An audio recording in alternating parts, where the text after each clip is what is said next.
大家好，我係紫微斗數師預言。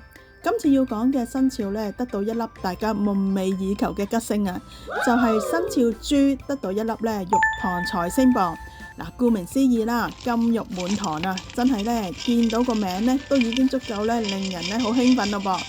其實咧玉堂除咗代表咧財富之外啦，仲帶有功名、藝術才華嘅意思噃，絕對咧係一粒大吉星噶。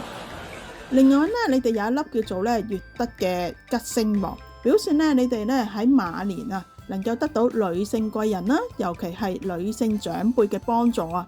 但雖然咧財源滾滾，切記住咧財不可以露眼啊嚇，以免咧招嚟過河而破財噶。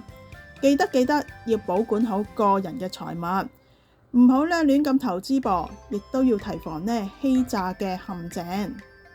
不過咧，你哋喺馬年咧，因為有一粒主小破財嘅小耗星啊，始終咧都係容易破小財噶。不妨咧買自己中意嘅物品或者去旅行，當作咧化解。健康方面啦，除咗要注意屋企長輩嘅健康之外咧，你自己啊亦有機會會舊病復發喎。